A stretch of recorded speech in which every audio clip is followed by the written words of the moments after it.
Hello, what's up mga kamaster? Isang mapagpalang araw po sa ating lahat at welcome back na naman po sa aking YouTube channel. At lubos po ako nagpapasalamat sa walang sawa yung suporta sa mga sulit supporter natin, mga viewers natin, at sa lahat ng mga silent supporter natin dyan ay maraming salamat po sa inyo mga kamaster. So bali ngayon mga kamaster, nagbabalik muli tayo at matagal-tagal tayo hindi nakapag-tutorial. So ngayon mga kamaster, ang ituturo ko po sa inyo ay simpleng tips lang para sa paglalagay ng inyong mga shop guide ng spear gun body nyo nang hindi gumagamit ng mga power tools.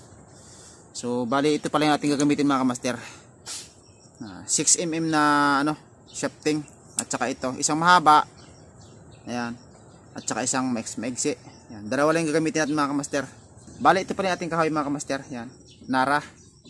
Yan. Ipapakita ko sa inyo kung paano natin siya lagyan ng shop guide. Yan. Siyempre mga kamaster, bago tayo mag-umpisa, kung bago ka pala po sa aking YouTube channel at kung hindi ka pa po nakapag-subscribe, maaaring pakisubscribe na rin po at pakilike para lagi po kayong updated sa ating mga in-upload na mga bagong video gaya ito. Let's go! Umpisa natin. Yan mga kamaster, bali magsusukat muna tayo dito ng mula sa magiging unahan ng trigger natin. Paglalagay ng trigger hole ay 40 cm kasi itong gagamitin kong sample sa inyo sa pagtutorial ngayon sa araw na to ay ito ay request ng may-ari na nagpapagawa ng quick reload spear gun. Yan. Ito ang ipapakita sa inyo kung paano ko lagyan siya ng kanal. Bali sukatin ko lang muna mga kamaster. Mula pala dito sa dulo dito, yan ang sukat niya ng 40 cm. Punta dito mga kamaster, 40 cm.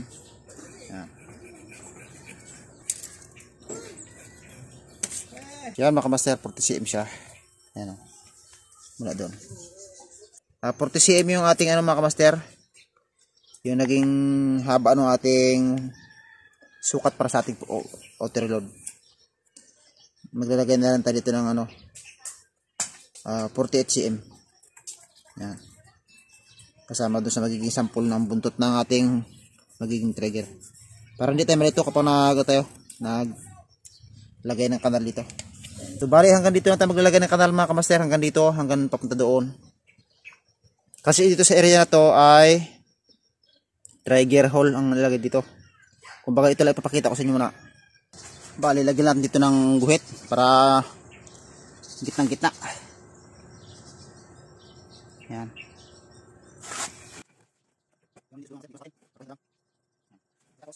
Ito yung ating pang guhit para tuwid. Ruler nya mga master. Ruler guide nya.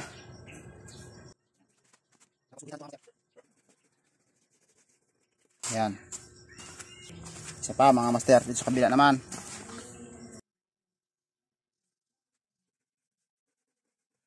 So ito na po mga kamaster, bali may guhit na. Ayan. May guhit na tayo. Susundan naman natin yan mga kamaster ng pait na salubungan na ganoon. Para magkaroon siya ng hukay na konti. Ito palang pait ko na bungi ang ating gagamitin mga kamaster. Yan. Nabaka na bungi, ito tumama sa pako. Lagyan na natin konting hukay ito mga master. Ito lang, gawin nyo.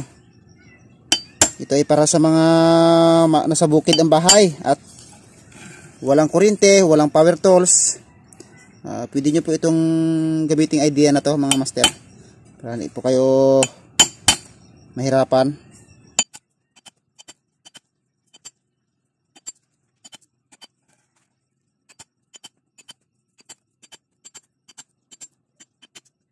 Yan. Dito naman tayo sa kabila mga master. Salubungin natin dito para tuloy natin matanggal yung gitna. Dati mga kamaster, ako ay hindi pa marunong sa mga power tools at nasa bukid ang bahay namin noon. Ay ako talaga mga kamaster, puro mano-mano lang aking paggagawa ng mapana noon. Pero mga badyaw type lang. So nagpapasalamat tayo kasi ngayon natuto na tayo sa mga upgrade. Hanggang sa yung aking quick reload na ginagawa dati na simpleng badyaw type lang ay na-upgrade ko. Yun ay pinapasalamat natin siyempre sa Panginoon at binigyan tayo ng talento. Yan, kadute. Yan, pinapasalamat natin mga master. Yan, natanggalan natin mga kamaster. Gamit pala tayo nating pang clip mga kamaster. Para hindi gumalaw yung ating kakanalan. Yan. Unahin natin itong mahaba na pang sudsod.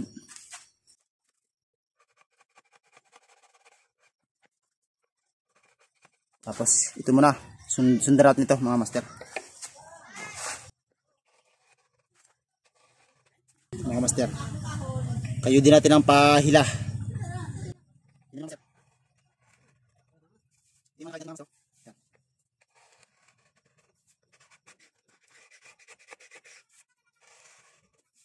O diba mga kamaster, napakadali lang. Siyempre sisipatin nyo rin yan kung sintro. So kailangan mga kamaster matalas tong inyong ginagamit na pang kayod. Ang kanyang gilid ng bilog ito ay kailangan matalas. Ayan. So kung tinan nyo mga master, napakadali niya lang hagurin o kayo din. Ayan o.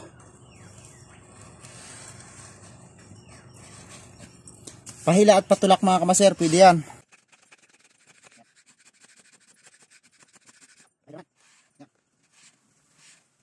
Yan mga kamaster.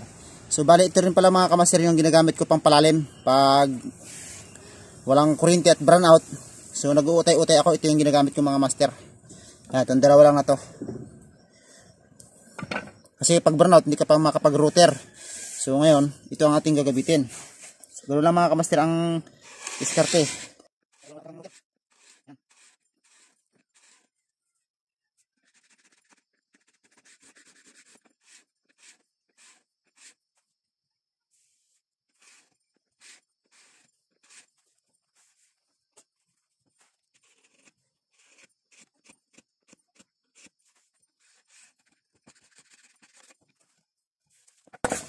So yan mga kamaster, dahil may kanal na siya, ayan, nagkaroon na siya ng kanal. Ayan, nagkaroon na siya ng kanal, diba mga kamaster? Ang isusunod naman natin dyan ay liha. Lihahin natin. Itong lalim ito, okay na to sa quick reload mga kamaster. Bali, pipinis na natin siya ng liha. So ganito lang mga kamaster. Bali, bago natin siya lihahin pala mga kamaster ay medyo laliman pa natin ng kunti ito gamit itong mas mahaba.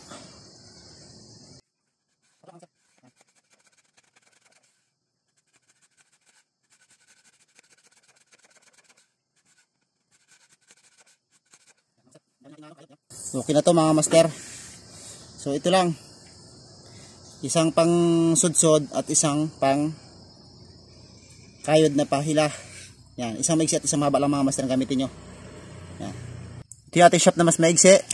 At ito naman yung ating bala na ating kwan, pang bapping sa kahoy. Yan, liha. Pwede rin yung liha mga master. Ang gagawin nyo mga master ay ipapatong nyo lang ito sa balikod. Yan, tapos yan. Basta lagi nyo sure mga master na tuwid yung inyong shafting na gagamitin. Tapos dito. Yan, igaganyan nyo ng mga master para ma-finish natin yung magkabila ang gilid at saka yung gitna kuminis. Yan.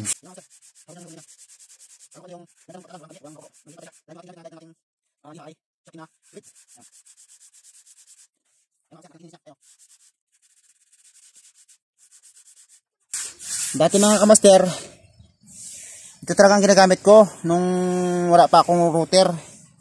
So dahil may router tayo ngayon ay medyo nas na padali tayo mga master. Pero ito ginagamit ko pa rin mga kamaster. Basta burn out. Lalo kung nag-aapura ako na makatapos magkanal. Ano ko to, pinagtatiyagaan ko to para lang makayari ng mga unit. Yan. Sipatin nyo rin mga master, lagi nyo lang sisipatin kung sintro na. So yun mga kamaster, sintro. Subukan natin daglagan ng ng shop. Yan, pato ng shop dito. Yan. Tapos ituwad natin. Yun o. Okay mga kamaster. Ayan o. Walang ka bako-bako mga kamaster, napakaganda. Kaya yung ating shop dito ay hayahay siyang mag-release dahil napakakinis at napakadulas ng ating shop guide ng ating SG Body. Yan, ganyan lang mga kamaster ang paglalagay ng kanal. Basta kailangan, kung wala kayong pang roller na mahaba, pwede nyo pitikan yung ginagamit sa pitik pag may nagchichinso ng mga kahoy, para yun ang yung susundan ng pait bago nyo sundan ng itong pinakamahaba na pang kayod natin. Ngayon pag nalagyan nyo na ng maganda-gandang kanal, kunting kanal nya, saka nyo naman isunod tong mas maigsi.